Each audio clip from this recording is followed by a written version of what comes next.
Quem nunca escreveu um diário, uma carta de amor, um poema? Escrever é o fundamento da civilização, parte essencial do que nos faz humanos, o registro da nossa trajetória na Terra.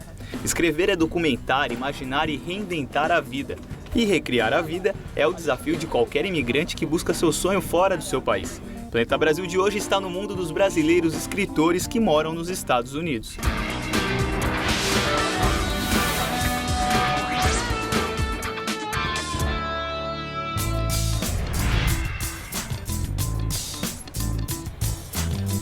Nossa primeira parada é Nova York, na Escola de Português da Felícia. Felícia, fala pra gente como você veio parar nos Estados Unidos. Eu vim pra cá em 2006 porque eu estava bem desgostosa com a minha situação de carreira no Brasil. Por que desgostosa? Porque eu tinha acabado de sair da faculdade e eu tinha uma aula por semana. Eu tinha estudado pra caramba, já tinha especialização, saída da faculdade e não estava rolando nada lá. Felícia desembarcou nos Estados Unidos para um curso de inglês de 2 meses, mas já no primeiro dia aqui, resolveu que este seria o seu novo lar. Então eu passei a fazer outros cursos, ainda não o mestrado, eu decidi fazer o mestrado no ano seguinte. No meio do caminho, perdi minha avó, não pude voltar, mas eu pensei, foi uma decisão que eu acho que ela ficaria super feliz de eu ter tomado, né? Durante seu mestrado nos Estados Unidos, Felícia começou a se envolver com a comunidade brasileira, trabalhando em organizações do consulado. Em 2009, lançaram o projeto Brasileirinhos. Era uma aula uma vez por mês, que era uma aula de musicalização, era exatamente isso que eu fazia no Brasil. A gente desenvolve todo o conteúdo de pré-escola, que é universal, né? A gente se apoia, né, no que acontece na escola americana. Então acaba que existe uma transferência super positiva e a gente sempre recebe comentários dos pais dizendo que a professora da escola americana falou que eles estão indo muito melhor que os outros. Uma das alunas da Felícia é a Ana. Você tá fazendo aula de português com a Felícia? Sim, Você gosta? eu gosto. Eu acho que é bom porque depois, quando eu voltar pro Brasil, eu posso conversar com as minhas avós, com minha família e os meus amigos que moram lá no Brasil. Ah, é? É. Você já não fala português? Eu falo, mas eu acho que se eu não estudar português, provavelmente eu vou já esquecer o português. Você acha mesmo? Eu acho. Felícia se dedicava cada vez mais ao seu objetivo de aprimorar o português da criançada. Daí a demanda começou a crescer e a gente foi criando pequenos grupos aqui toda semana, né? O projeto do consulado era gratuito, esse outro era pago, mas um custo assim, super mínimo, era co-op mesmo. Então, dependendo do número de crianças, mudava o preço, né? E aí se criaram vários grupos aqui em Manhattan, no Brooklyn, Long Island, Westchester. E aí até que chegou um ponto que eu falei, não, é muita correria, tem que ter uma sede, realmente, até pra gente ter a biblioteca. Como foi criar uma biblioteca aqui? É fácil? Então, não é fácil, porque eu fiz uma lista de 60 livros que eu achei que seriam interessantes pertencerem ao acervo. R$2.000. 60 livros, R$2.000. Eu falei, impossível, isso não vai acontecer. E aí fomos aos poucos conversando com algumas famílias, com alguns autores, compramos alguns, né, em sebos, porque seria impossível. E aí a gente chegou a um acervo de já quase 700 livros em português. E aí para crianças de 0 a 15 anos.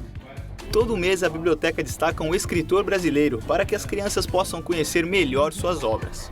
A gente entra em contato com esse autor, fala, né, o que a gente está fazendo e o número de livros que a gente tem, então eles sempre mandam mais alguns. Foi o caso do Ziraldo no mês passado, né? Ele soube que a gente só tinha 5 livros, ele falou, imagina, tem que mandar todo o acervo. Como assim? 5 livros Mais mesmo? de 150 livros, então, e ele gostou bastante. É muito legal, porque é um espaço para, assim, as crianças virem e verem o livro de outra forma. Porque uma coisa que às vezes os pais esquecem é que só falar em casa não é o suficiente, porque vira a língua da mamãe ou do papai. Se chega aqui e tem um monte de crianças falando a mesma língua que ele, muda de figura, né? Assim, a importância passa a ser muito maior para eles, porque é uma coisa social, uma coisa de grupo. Junto com o projeto, Felícia continuava o seu mestrado e lá conheceu o seu marido, Dieter. A maior ligação que ele já tinha é que ele gostava muito da música brasileira. Vez por outra eu cantava uma música para ele, ou eu ia ensinando algumas algumas palavras, até que ele me pediu em casamento, só que ele falou, eu quero pedir para o seu pai em português. Eu queria aprender português porque eu acho que se eu aprender a língua dela, eu posso entender ela Melhor. Entendi. E aí ela também não pode fazer fofoca do seu lado, né? Não pode falar coisas que você não vai entender do seu lado também, Isso. Felícia agora tinha um novo desafio, ensinar português para um americano adulto com praticamente zero contato com a língua. Eu comecei a criar várias lições que fossem de assuntos cotidianos e virasse um livro mesmo, né? A partir daí, começou a nova fase da vida da Felícia. A professora se transformou em escritora. Seu marido foi o motivo de você escrever o livro? Foi para ele. Porque eu achei que ele poderia aproveitar muito mais o Brasil se ele pelo menos soubesse o que estava acontecendo. Quando eu estava no Brasil, eu aprendi muitas palavras, mas quando a gente voltou para os Estados Unidos, eu esqueci tudo. Entendi. Quase tudo. Mas com o livro, eu podia relembrar muitas coisas e ela é uma professora boa também. Eu ia, experimentando as atividades com ele e acabou que no final a gente percebeu que seria muito importante ter áudio, né? Então a pessoa tem junto com o livro, ela tem o apoio de um CD, né? Que ela pode praticar junto e quem fala comigo é ele. Até porque, assim, por mais que ele não tenha sotaque, ele tem um sotaque bem levinho, ainda assim é uma pessoa que aprendeu como adulto. Então acho que o ouvinte, quem está aprendendo, acaba tendo uma... Acho que eles se conectam, Sim. né? Qual a importância você acha de existir um livro igual esse para as pessoas que querem aprender português igual você? Pode ser muito importante se você quer aprender português, cultura. Como conviver com um brasileiro. Isso. Eu guio o meu parceiro, que não é brasileiro, através das atividades. Então tem notinhas só para o brasileiro ou para o falante de português, sobre como desenvolver aquela aula. Então, você não necessariamente precisa ir para uma escola com esse livro. Entendi. Né? Mas é um começo. Qual a satisfação para você de escrever um livro? Foi super legal. Na verdade, esse nome eu já tinha na minha cabeça desde 10 anos de idade, porque eu tinha pensado em escrever com uma tia minha uma gramática que ia ser chamada Português Nosso de Cada Dia. E aí, quando acabou, que demorou 2 anos para acabar, assim, pra gente fazer os 14 capítulos e todas as atividades, eu falei, nossa, missão cumprida, foi muito legal. Júlio, irmão da Ana, seguiu os passos da professora e é o primeiro aluno da Felícia a escrever o seu próprio livro. Eu gostava de dinossauros e tinham vários livros de dinossauros e eu lia eles e eu queria escrever um livro meu. Aí você falou, tá faltando um livro do Júlio aqui. É. E você escreveu um livro em inglês ou português? Português. Quando a gente vai ver aqui na sua parede o autor do mês com o seu nome? Não sei, daqui uns 10 anos. pra gente ter uma estante de livros infantis, daqui uns 10 anos. Tá bom, esse é o objetivo então? Esse é o objetivo.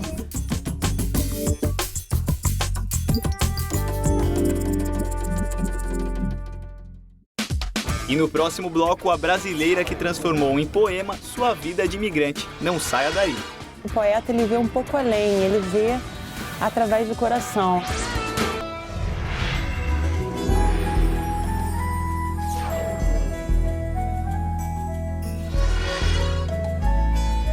Planeta Brasil está de volta, agora do outro lado do país, na Califórnia. Fomos nos encontrar com Sabrina Mata, uma poetisa brasileira. Poesia, para mim, é você ter uma visão bem sensível, às vezes, de coisas que as pessoas assim não enxergam. Eu acho que o poeta, ele vê um pouco além, ele vê através do coração, não especificamente com os olhos. Eu acho que é por aí. E quem é essa poetisa que veio parar aqui nos Estados Unidos? Conta a sua história de vida pra gente. Eu sou do Rio de Janeiro, especificamente ali da Barra da Tijuca. Fiz faculdade de Direito. Trabalhei com marketing de moda no Brasil, com uma marca... começo bem diferente para uma poetisa, hein? Bem diferente, mas eu acho que a minha vida foi toda diferente, não foi uma vida muito convencional. Ser mãe aos 16 anos de idade fez Sabrina ampliar sua visão de vida. Aos poucos foi vendo que o direito não era sua praia e foi trabalhar com moda. Comecei a trabalhar, casei, me separei. E aí quando eu me separei, eu comecei a pensar que eu queria sair um pouco ali daquele cenário do Rio de Janeiro, tentar uma coisa diferente. Chegou a hora de mudar. De dar uma mudada na minha vida, exatamente isso. Sabrina veio para os Estados Unidos com a filha e não teve dificuldades para se adaptar. Meu irmão estava aqui, que ele ficou 1 ano estudando aqui fora também. E o meu ex-marido também estava aqui, que foi quem acabou me passando para mim os documentos, o green card, tudo. Para mim foi tudo realmente muito fácil, assim. E isso incluía minha filha, então acho que era uma boa oportunidade e uma boa experiência para nós duas, assim, de vida. Chegou na Califórnia e foi fazer o quê, Sabrina? Porque, assim, eu acho que se você chegar querendo escrever poesia, você não vai conseguir sustentar tão fácil. Não. Eu cheguei aqui, a princípio, querendo estudar o inglês. Uhum. Eu vim destinada, falei, vou ficar 6 meses só, vou estudar o inglês, aí vou voltar para o Rio. Acho que isso vai dar meio que um boom, assim, na minha carreira em marketing. Até ali eu ainda estava muito focada nisso. Sempre fiz teatro no Rio de Janeiro, então também sempre tive um lado bem artístico, assim. Fiz alguns comerciais ali no nosso país, assim, que também foi uma coisa bem legal, assim, conheci muita gente.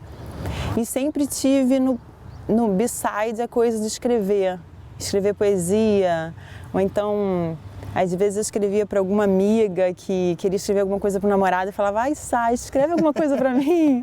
Aí eu escrevia, ou então uma outra amiga minha se formar, escreve a frase da minha formatura, aí eu escrevia. Então sempre tive essa sensibilidade com a escrita. Mas Sabrina queria ir além disso e começou a se dedicar à poesia. Eu acho que a poesia foi uma coisa muito natural, foi a forma realmente. A poesia ela tem de uma certa forma uma estética, né?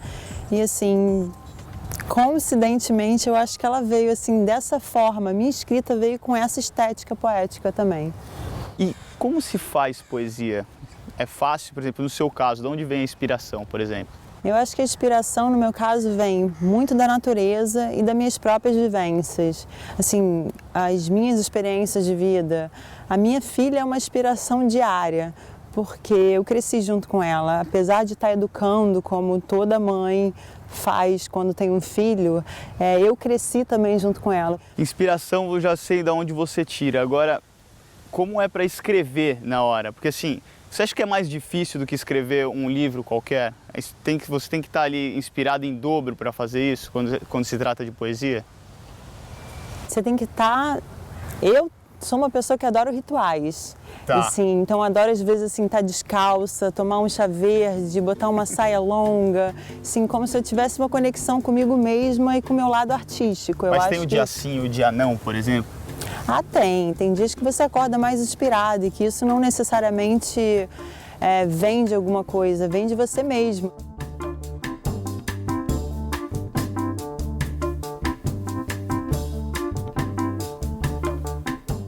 Com muita inspiração e as sólidas referências da obra de Clarice Lispector e das pinturas de Frida Kahlo, Sabrina começou a colecionar poesias e acabou criando coragem para escrever seu primeiro livro. Cria, cria, que a alma sacia, natureza subia, sai pra lá noite sombria. Cria, cria, disfarça agonia. E chegou uma hora que eu já tinha tanta poesia guardada, assim, tanta coisa, tanto material, que eu falei, eu acho que eu editar um livro.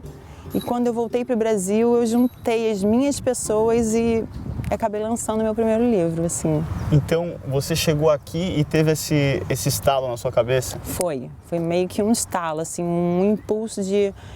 Comecei a coletar o material.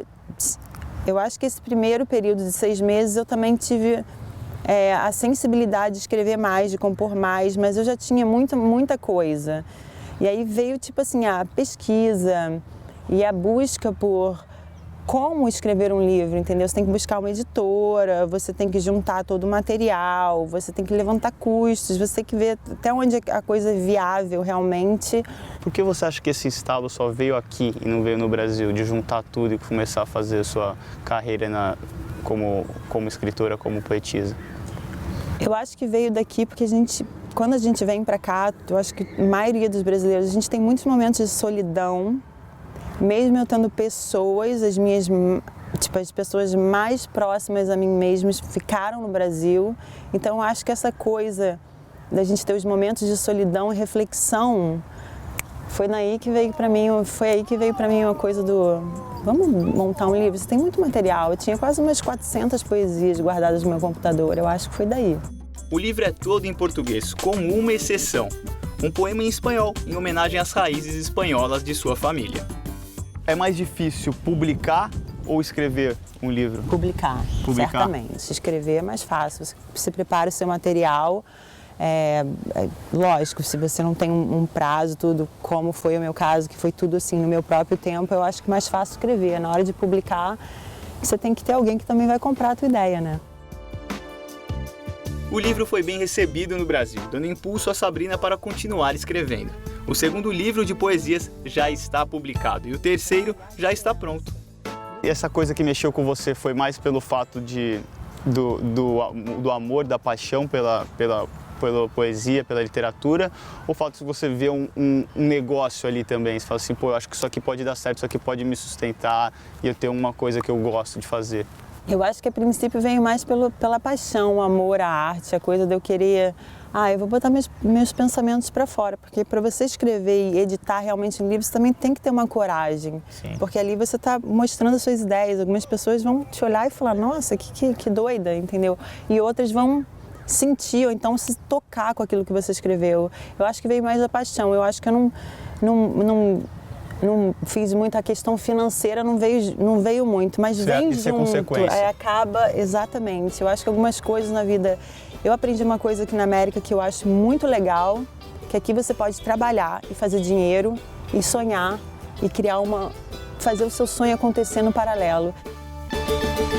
A globalização e a evolução da tecnologia também foram pontos a favor do trabalho da Sabrina.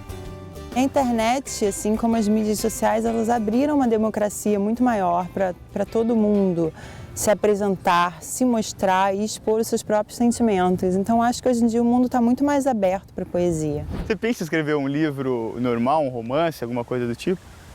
Eu acho que sim, quem sabe no futuro. Também penso, de repente... É aquela coisa que eu estou falando, a mídia social me ajudou muito a divulgar o meu trabalho e abrir novas oportunidades dentro da escrita. De repente até um roteiro de cinema ou de teatro, assim, quem sabe? Dá para envolver poesia nisso? Acho que dá. Dá? Dá. Com um jeitinho brasileiro? Dá, talvez? com um jeitinho brasileiro a gente envolve tudo que a gente quer, né?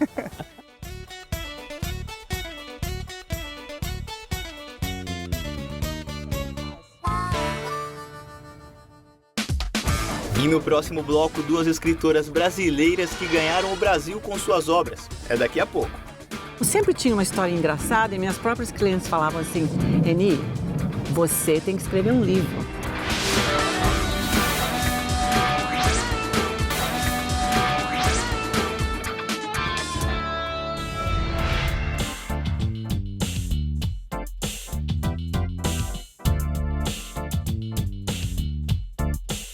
Planeta Brasil está de volta, com alguém que com muito talento vem escrevendo seu nome na literatura brasileira. E só o nome, porque o sobrenome já está lá faz muito tempo. Ela é Maíra Dias Gomes, escritora e filha do famoso escritor e dramaturgo brasileiro Dias Gomes, autor da peça O Pagador de Promessas, base do primeiro filme brasileiro indicado ao Oscar e o único sul-americano a receber a Palma de Ouro em Cannes. As novelas e minisséries de Dias Gomes até hoje são exibidas na TV Globo, entre elas Noivas de Copacabana e o remake de Saramandaia, que estreará ainda este ano. Além da influência do pai ilustre, Maíra tem como padrinhos outros dois grandes nomes da literatura brasileira, Jorge Amado e Zélia Gattai, com quem conviveu durante toda a infância. Eu sempre estive num ambiente que incentivava a gente a ser criativa e a escrever. E sempre escrevi desde criança, basicamente desde que eu lembro de saber escrever. E quando eu era criança eu escrevia muita peça, roteiro, música e sempre filmava na minha casa. Escrevia, chamava as minhas amigas para filmar, fazia todo mundo decorar o texto, filmava e sempre mostrava para o meu pai, para ver se ele gostava. Foi aos 11 anos que tudo mudou na vida da Maíra. Ela perdeu o pai em um acidente de carro e o mundo que ela conhecia desabou. O meu jeito de lidar com a morte dele foi não lidando. Então, quando eu era mais velha, quando eu estava na adolescência, os sinais começaram a aparecer de diferentes formas. E eu estava muito deprimida com diversas coisas e minha mãe e outras pessoas falaram que eu deveria começar a escrever aquilo porque eu estava passando. Aos 16 anos, Maíra começou a escrever o que viria a ser seu livro de estreia como autora, Fuga Laça. E na época, assim, não fazia a menor ideia que seria publicado nem nada. Era mais uma catarse, era a minha maneira de lidar com o que estava acontecendo comigo na minha vida. O livro é sobre uma adolescente de 16 anos chamada Satine. E assim como eu, a Satine perdeu o pai aos 11 anos de idade. E o livro conta essa jornada dela, passando por, desde que ela sai da escola aos 15 anos de idade, o que acontece com ela, encontrando submundo do rock, passando por várias experiências, tentando se encontrar, tentando descobrir o que ela quer fazer da vida, o que ela quer ser, e no caso, escritora. E no caso, no final do livro, não sei se a gente pode contar, mas ela vira uma escritora também? Vira. É o meu alter ego, assim, no céu escuro, tentando procurar em suas entranhas desconhecidas. Depois disso, Maíra escreveu seu segundo livro, 1001 Noites de Silêncio, e trabalhou em jornais, televisão e revistas. Mas ela tinha uma nova meta, viver nos Estados Unidos.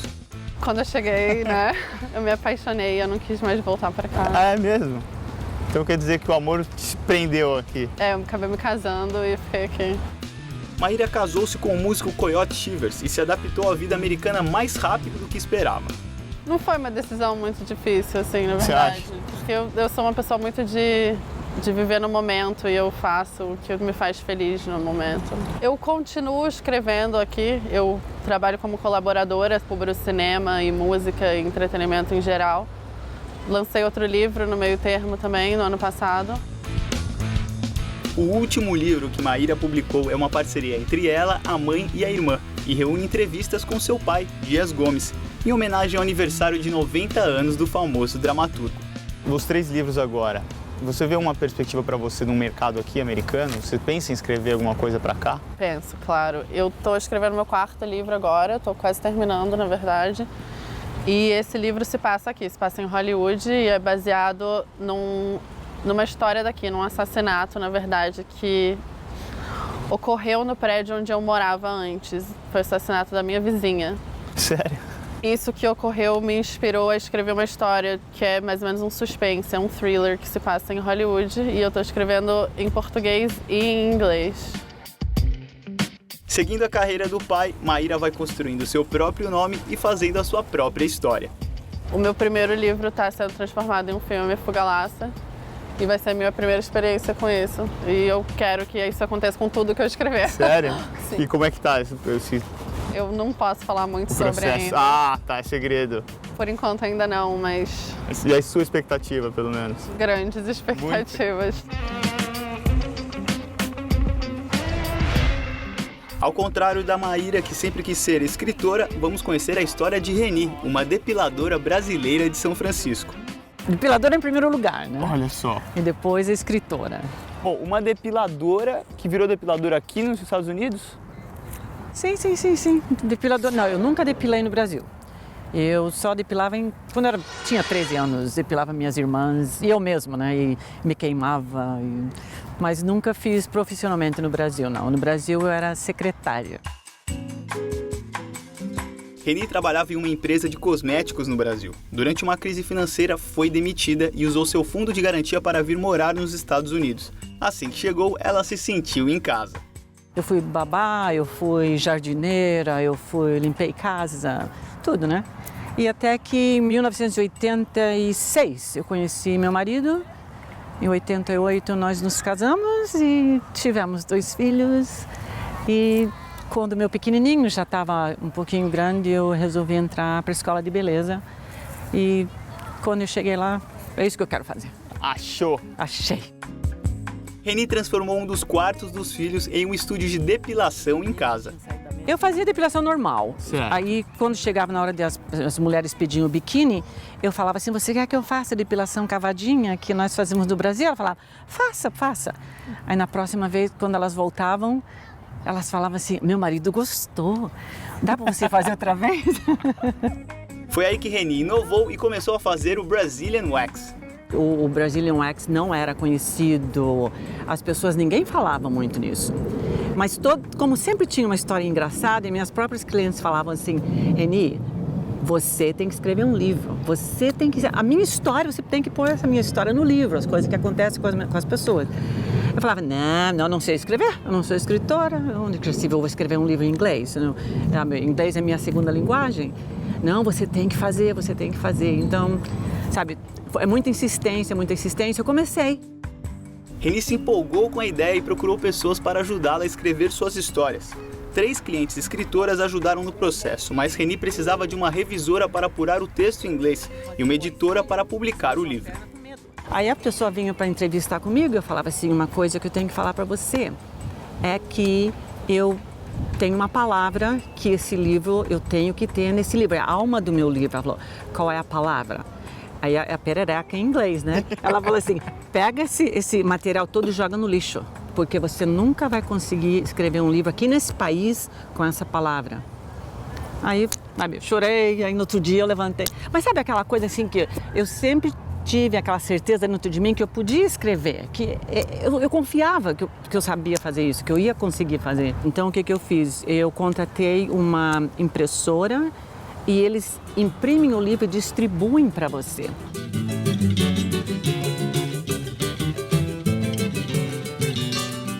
Agora era preciso divulgar o livro. E para Reni, valeu o boca a boca. Eu tô no avião assim... E fica dando aquela risada. Ah, meu Deus! Não, um homem passou e falou, parece interessante, onde eu posso conseguir esse livro? Eu falei, comigo. Aqui, eu tenho. Tá? Aí outro dia também, tô no avião, que eu estava indo para Washington, D.C., fazer uma noite de autógrafos, e um homem me ajudou a levantar a mala e tinha um monte de livro dentro. Ele falou assim, o que você tem nessa mala que está tão pesada? Tem ouro? Eu falei, não, tem esse livro. Ele falou, eu quero um. Acontece que no avião, eram uns médicos que estavam indo para uma convenção. Aí ele falou assim, ei, a moça que está com o livro aí, me empresta aqui para a gente dar uma olhadinha. Eu dei, levei lá para eles, todo mundo quis comprar. É um nome chamativo, não é? A cor, eu gosto da cor. A cor, o desenho e o nome chamam a atenção. Uhum. Você disse que as histórias são engraçadas. São. O que tem de engraçado nessas histórias? Tem história de vida, E sabe, não são só histórias hilárias, são histórias tristes, porque nem todo mundo tem só história boa para contar, sabe?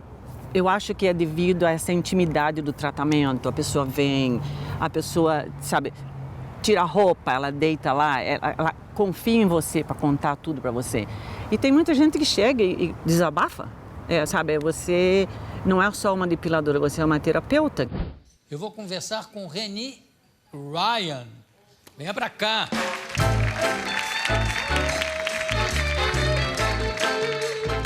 O livro de Reni foi ficando famoso e ela acabou sendo entrevistada pelo Jô Soares. Depois da entrevista veio a ideia de publicar o livro em português.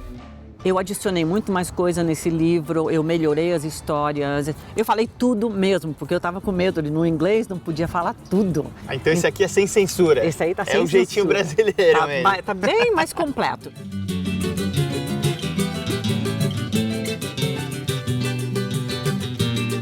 O Planeta Brasil de hoje fica por aqui. Semana que vem conheceremos mais brasileiros que, como a gente, fazem a sua história na América. Tchau!